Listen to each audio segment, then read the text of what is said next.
ఇది ప్రజా వేదిక.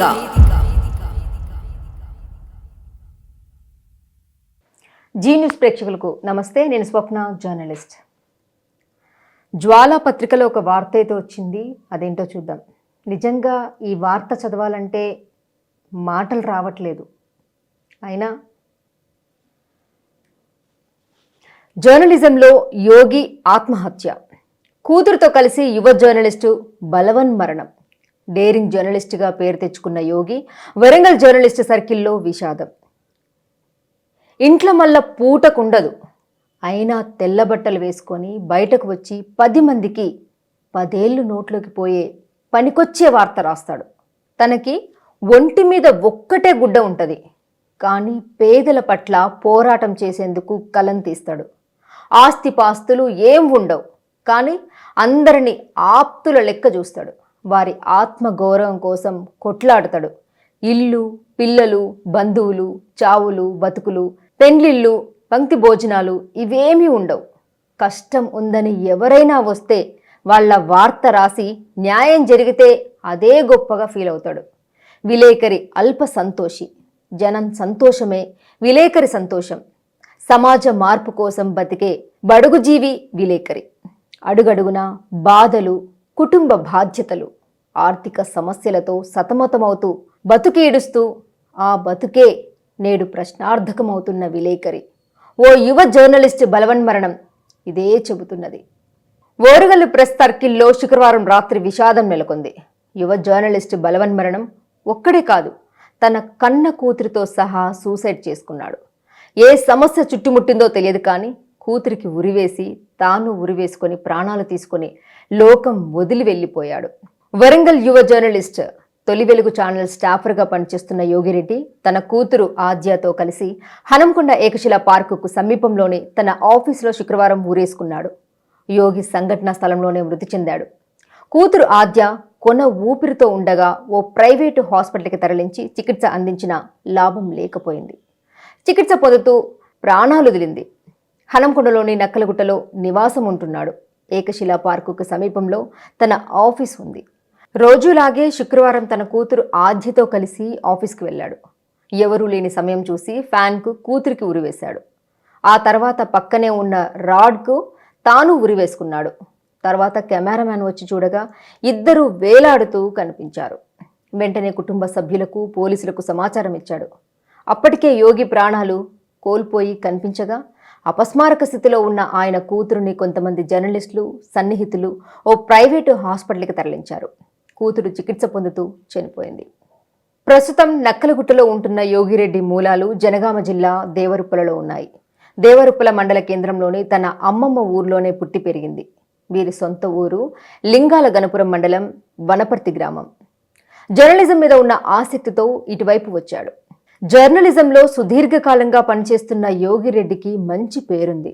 డేరింగ్గా కూడా ఉండేవాడు. జర్నలిస్టుల సమస్యలపై గలం వినిపించేవాడు. సామాజిక మాధ్యమాల్లోనూ తరచూ జర్నలిస్టుల సమస్యలపై చర్చ పెట్టేవాడు. జర్నలిస్టుల సమస్యల కోసం ఎలాంటి పోరాటానికైనా సిద్ధమంటూ పలుమార్లు ప్రకటించాడు. యోగి ఆత్మహత్య ఘటనతో ఓరుగల్లు జర్నలిస్టులు షాక్కి గురయ్యారు. యోగితో సన్నిహితంగా ఉన్న జర్నలిస్టులు కన్నీటి పర్యంతమవుతున్నారు. యోగి ఎందుకిలా చేశావు అంటూ తన బాధను వెలిబుచ్చుతున్నారు. 9 ఏళ్ల కూతురు కూడా చనిపోవడంతో అందరూ విషాదంలో మునిగిపోయారు. జర్నలిస్టుల సమస్యలపై తాను చర్చ పెట్టిన సమయంలోనూ పేద జర్నలిస్టుల పక్షాన నిలబడేవాడు.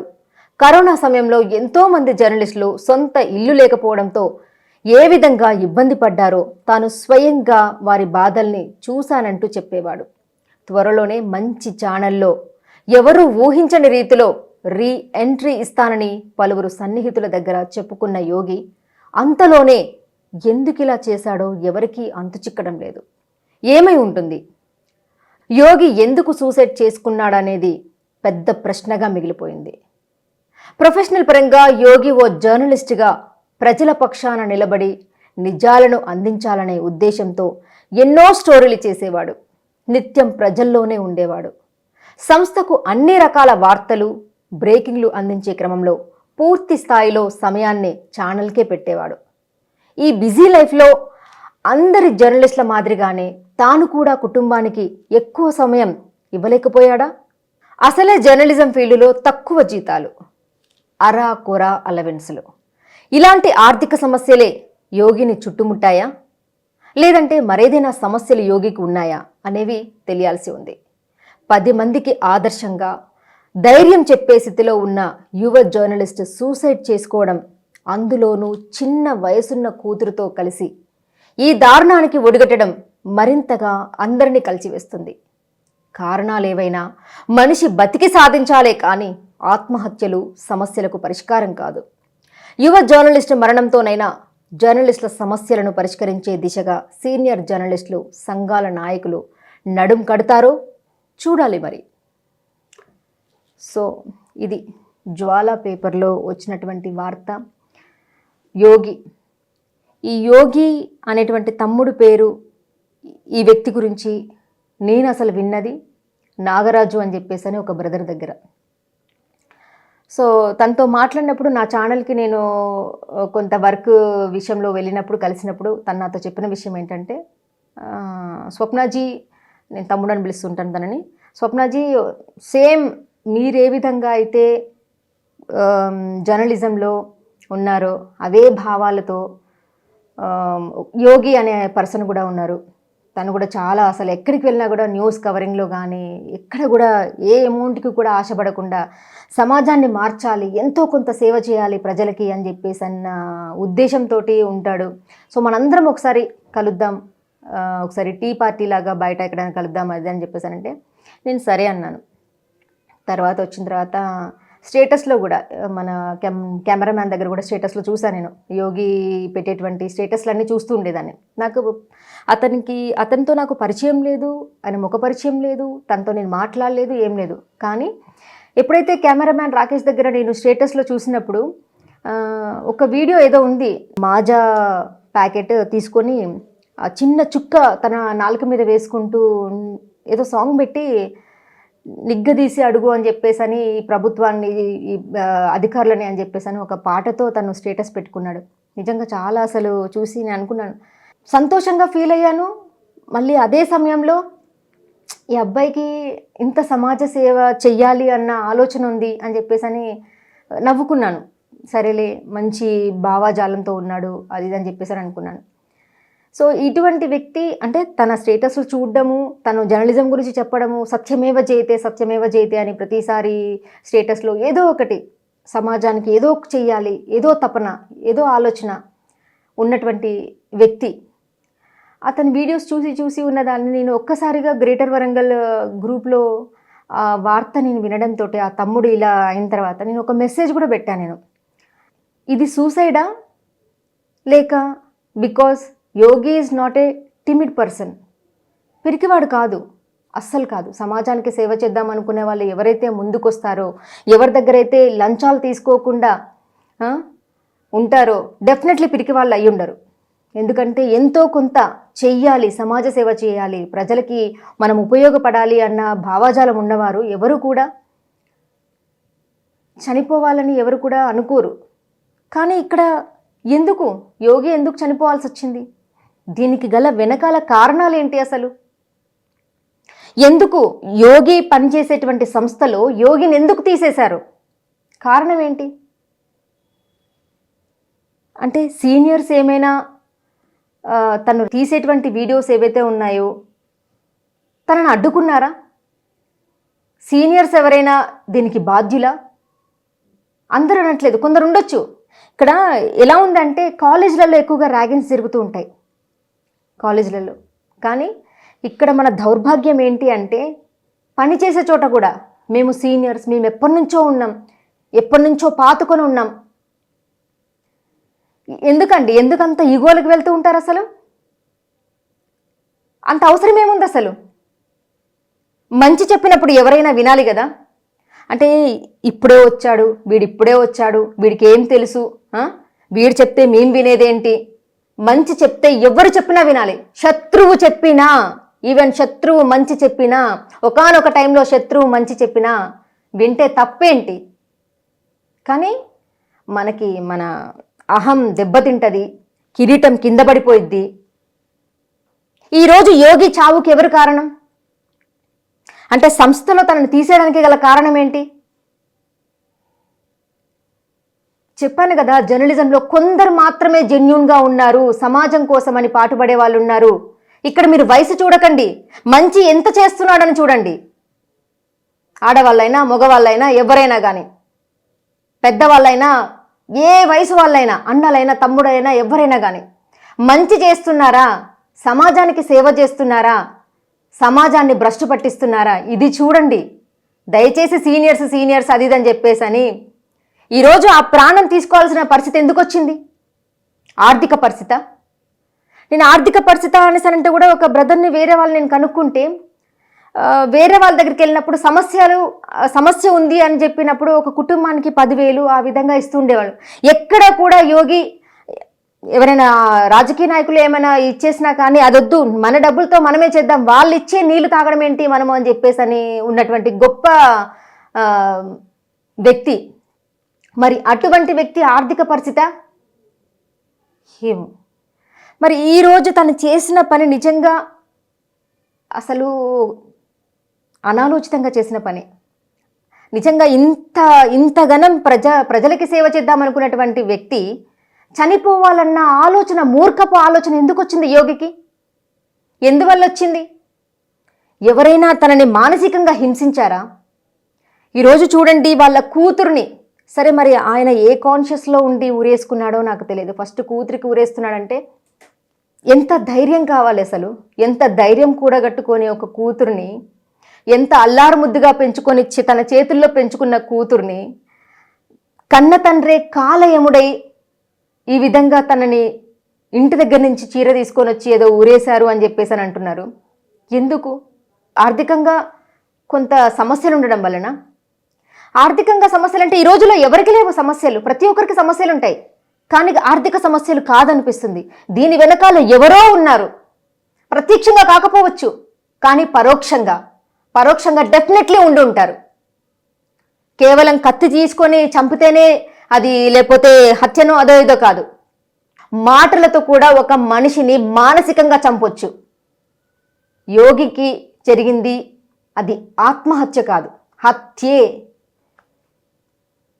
ఎవరు ఏ విధంగా మానసికంగా తనని కృంగదీశారో, అక్కడ ఆ సంస్థలో తనకి జాబ్ పోవడానికి గల కారణం ఏంటో, తిరిగి 15వ తారీఖు ఆగస్టు 15కి వేరే దాంట్లో జాయిన్ అవుతున్నాను, రీఎంట్రీ ఇస్తాను అని చెప్పిన వ్యక్తి శుక్రవారం రోజు తన కూతురుతో సహా బలవన్మరణానికి పాల్పడడానికి గల కారణం ఏంటి అసలు? ఈరోజు తిను చనిపోయాడు అని చెప్పేసి నిజంగా ఎంత మన దౌర్భాగ్యమా, లేకపోతే ఏంటి? ఇప్పటివరకు కూడా ఏళ్ల తరబడి నుంచి ఎంతసేపు ప్రభుత్వాలు మారుతున్నాయి, రాజకీయ నాయకులు మారుతున్నారు, వస్తున్నారు, వెళ్తున్నారు, వాళ్ళు సంపాదించుకుంటున్నారు, అయిపోతుంది. జర్నలిస్ట్ అనేవాడు జనం కోసం కొంతమంది బ్రతుకుతున్నారు, అందరూ కాదు నేను చెప్పేది. కానీ కొంతమంది ఎవరైతే బ్రతుకుతున్నారో నిజంగా జర్నలిస్ట్కి న్యాయం జరుగుతుందా? అసలు ఏదో అంటారు, ఇంట గెలిచి రచ్చ గెలవాలి అంటారు. సో ఇంట్లో మనకి కనీసం ప్రజల సమస్యలు బయటకు తీసుకెళ్ళి చెప్పాలి అంటే ఇంట్లో తినడానికి సరిగ్గా తిండి ఉండట్లేదు. ఈరోజు యోగి చనిపోతే కూడా ఇంట్లో పెట్టుకోవడానికి కూడా తన శవాన్ని ఇంటి ముందర పెట్టుకునే స్థితిని కూడా కల్పించకుండా ఈరోజు అన్నిట్లలో నేను ఈ విషయం నేను చెప్తున్నాను. నేనున్న ఇంట్లో, నా ఇంటి పక్కనే ఒక తమ్ముడు ఉరేసుకొని చనిపోయాడు. ఉరేసుకొని చనిపోతే మా ఓనర్ వాళ్ళు కనీసం ఇంటి దగ్గరికి రానివ్వలేదు, చనిపోయాడు కదా అని చెప్పేసి. అంటే అందరూ అనుకుంటూ ఉంటారు చనిపోయేంత వరకైనా గుడిసెలో అయినా ఉండాలి, గుడిసె అయినా కూడా సొంతం ఉండాలి అని చెప్పేసి. ఎందుకంటే ఈ రోజులలో రెంట్ హౌస్లో ఎవరు ఉండనివ్వరు.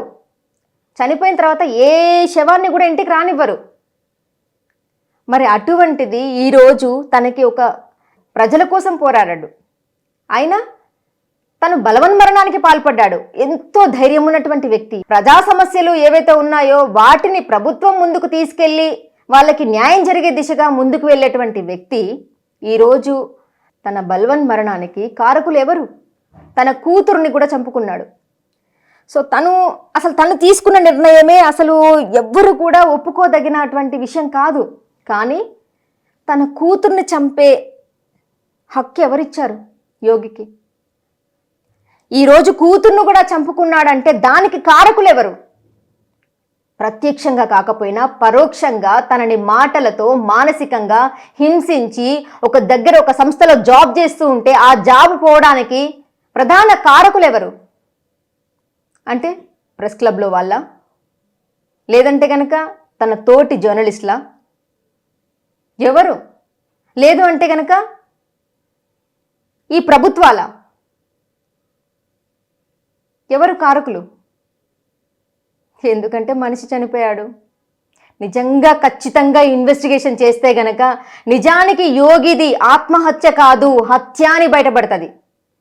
ప్రత్యక్షంగా కాదు, పరోక్షంగా ఎవరైతే నేను ఇప్పుడు చెప్తున్నానో, ఎవరైతే తన చావుకి కారణమో, ఎవరైతే తనని మానసికంగా హింసించారో వాళ్ళ గుండెల మీద చేయి వేసుకుంటే, బయటకు చెప్పాల్సిన అవసరం లేదు, గుండెల మీద చేసుకుంటే I'm also one of the reason అని చెప్పేసి అని అర్థమైపోతుంది వాళ్ళకి. ఆ మనిషిని ఏ విధంగా మానసికంగా హింసించారో, పరోక్షంగా ఏ విధంగా అయితే తన చావుకు కారణమయ్యారో వాళ్ళకు తెలుస్తుంది. ఈరోజు మన దౌర్భాగ్యం ఎలా ఉందంటే, జర్నలిస్ట్ అనేవాడు చనిపోతే కనీసం ఒక ప్రతి ఎవరు చనిపోయినా బయట ఏదిదైనా కానీ కొంత ఉంటుంది. కానీ జనం కోసం పాటుపడుతూ సమస్యలన్నీ బయట తీసుకొస్తూ ప్రజా సమస్యలు తీరుస్తూ ఉన్నటువంటి జర్నలిస్టులకి ఈరోజు బయట పడేసినట్టు ఈ విధంగా మనం బయట ఎక్కడో తీసుకెళ్ళి ఒక మనిషిని పెడుతున్నామంటే ఎవరిదే ఆ లోపం? అంటే గవర్నమెంట్లో ఎవరైతే గవర్నమెంట్ వస్తుంది పోతుంది, పోయినసారి బీఆర్ఎస్ ప్రభుత్వం, ఈసారి కాంగ్రెస్ ప్రభుత్వం, ఏ ప్రభుత్వాలు ఏం చేస్తాయండి? ఏం చేస్తున్నారు? ప్రెస్ క్లబ్లో మెంబర్స్ అందరు కూడా, అధికారులు ఏం చేస్తున్నారు? అధికారులు ఇవ్వట్లేదు అనేసి ఒక్కరోజు వార్త రాయకపోతే అసలు ఏం జరుగుతుంది అనేది ఎవరికి తెలుస్తుంది? న్యూస్ వార్త ఎవరికి తెలుస్తుంది? నిజంగా ఇప్పుడున్నటువంటి 6 మెన్ కమిటీనో లేదంటే కనుక ప్రెస్ క్లబ్లో వాళ్ళు వీళ్ళందరూ తలుచుకుంటే ఎందుకు అవ్వదు? ఈరోజు యోగి చనిపోయాడు, యోగికి నిజంగా ఆర్థిక పరిస్థితి ఉందో, లేదంటే మానసికంగా వేరే పరోక్షంగా ఎవరైనా చంపేశారో, అది పరోక్షంగా కారకులు ఎవరైతే ఉన్నారో వాళ్ళకే తెలుస్తుంది. కానీ ఇక్కడ నేను అనేది ఏంటంటే, యోగి లాగా ఇంకొక జర్నలిస్ట్ కూడా చనిపోకుండా ఉండొద్దు అంటే ఇప్పుడున్నటువంటి ప్రెస్ క్లబ్లో మెంబర్స్ ఎవరైతే ఉన్నారో, 6 మెన్ కమిటీ బ్రదర్స్ ఎవరైతే ఉన్నారో, బ్రదర్స్ మీకు అందరికీ చేతులెత్తి నమస్కరిస్తున్నా. దయచేసి రాజకీయాలు చేయకుండా నిజంగా అర్హులు ఎవరైతే ఉన్నారో వాళ్ళందరికీ మీరు ముందుండి ఒక పెద్ద దిక్కుగా ముందుకెళ్ళి ప్రతి ఒక్క జర్నలిస్ట్కి న్యాయం జరిగేలాగా చూస్తారని. మొన్న వరంగల్ వాయిస్ గడ్డం కేశవమూర్తి సార్ కూడా ఒక వార్త రాశారు. ఐక్యంగా ఉండండి, అందరూ కూడా కలిసికట్టుగా పనిచేయండి. 6 మెన్ కమిటీ గనక కొంత ఇనిషియేటివ్ తీసుకొని ముందుకు నడిస్తే గనక ప్రతి ఒక్క జర్నలిస్ట్ కడుపులో పెట్టుకొని చూసుకుంటారు మిమ్మల్ని పెద్ద అన్నల్లాగా అని చెప్పేసి అని కూడా చాలా అద్భుతమైనటువంటి వార్త రాశారు. కానీ ఏది స్పందనేది? ఎవరు అడుగుతున్నారు అధికారులని? వాళ్ళ వార్తలు ఇప్పుడు వాళ్ళు గెలవడం కోసం అని చెప్పేసి అని ప్రింట్ కావాలి, ఎలక్ట్రానిక్ మీడియా కావాలి, సోషల్ మీడియా కావాలి, డిజిటల్ మీడియా కావాలి, అందరూ కావాలి. కానీ ఒక జర్నలిస్టులు బలవన్మరణాలకి పాల్పడుతున్నా, ఏం జరుగుతున్నా ఎవ్వరు నిమ్మకు నీరెత్తినట్లుగా ఎందుకుంటున్నారు? ఈరోజు ఎందుకు మీరు ఇలా జరుగుతున్నా, ఈ మరణాలు ఇలా అవుతున్నాయని చెప్పేసి అని బాజాప్తుగా ఎందుకు అడగలేకపోతున్నారు? ప్రెస్ క్లబ్ వాళ్ళు, యూనియన్స్ ఉన్నారు కదా, ఎందుకు అడగట్లేదు? మీరందరూ యూనియన్స్ చేసుకుంటారు 2, 3. మరి మీకు బాధ్యత లేదా? ఒక మనిషి ప్రాణం 1-2 రోజులు తన గురించి మాట్లాడుతూ యోగి అది, యోగి ఇది, చాలా గొప్ప వ్యక్తి, చాలా ఇది, సోషల్ మీడియాలో ఒక వెలిగిండు, ప్రజల కోసం ఎంతో పాటుపడిండు అని చెప్పేసి చెప్తున్నారు కదా, ప్రతి మాటలు చెప్తున్నారు కదా. జర్నలిజంలో ఎవరు రాకండి, ఇంకెందుకు వస్తారు? జర్నలిజంకి ఎవరు రారు. ఎందుకు రారు అంటే ఈ రోజుల్లో చెప్తున్నాను కదా, 10వ తరగతి లేనివాడు ఇంకెవరో జర్నలిజంలో ఉన్నారు కదా, దొంగలందరూ ఉన్నారు కదా. కొంతమంది జెన్యున్గా ఎంతమంది ఉన్నారు అవి లెక్కలు బయటికి తీయరు. జెన్యున్గా ఉన్న వాళ్ళని బయటికి తీయరు, దొంగల్ని ఉంచుతారు. వ్యాపారం చేసే వాళ్ళు వీళ్ళు ఎవరో అందరికీ ఓ ప్రెస్ క్లబ్లో మెంబర్షిప్ ఉంటుంది. కడుపు నిండిన వాళ్ళు ఖాళీగా కూర్చుంటారు. మరి కడుపు కాలే వాళ్ళు, ఆర్థిక స్తోమతలతో సతమతం అయిపోయే వాళ్ళు ఈ విధంగా బలవన్మరణాలకి పాల్పడాలా? ఇదా మీరు రాసే రాతలు? ఒక వార్త మనం ప్రజలు పొద్దుట్లు లేస్తే సమాజంలో ఏం జరుగుతుందో అని చెప్పేసి అని ఒక మైక్ పట్టుకొని, ఒక కెమెరా పట్టుకొని, ఒక పెన్ను పట్టుకొని వార్తలు రాసేవాళ్ళు, వార్త చూపించేవాళ్ళు, ప్రజల్ని చూపించేవాళ్ళు, సమస్యలను చూపించేవాళ్ళు. ఈరోజు మనమే వార్తల్లాగా ఎక్కుతున్నాము అంటే పేపర్లో ప్రాణాలు పోగొట్టుకొని మనిషికి విలువ లేదా? ఒక జర్నలిస్ట్కి విలువ లేదా? ఇదా మొన్న రాశారు కదా గడ్డం కేశవమూర్తి అన్న రాసిండు కదా, ఐక్యతగా వెళ్ళండి, ఐక్యతగా వెళ్ళండి. ఎందుకు యూనియన్స్గా విడిపోతున్నారు? ఎందుకు ఈ సమస్యను ఎందుకు ఒక జర్నలిస్ట్కి కావాల్సినటువంటి హక్కులు ఎందుకు అమలవ్వట్లేదు? ఇల్లు ఇల్లు ఇల్లు 30 సంవత్సరాల నుంచో లేకపోతే ఇంకెన్నో సంవత్సరాల నుంచి గత ప్రభుత్వం చెప్పింది, ఈ ప్రభుత్వం చెప్పింది, ఏ ప్రభుత్వం చెప్పింది అనేసి అంటున్నారు. మీరే గనుక గట్టిగా నిలబడి ముందుకు వెళ్తే ఇది సాధ్యపడదా?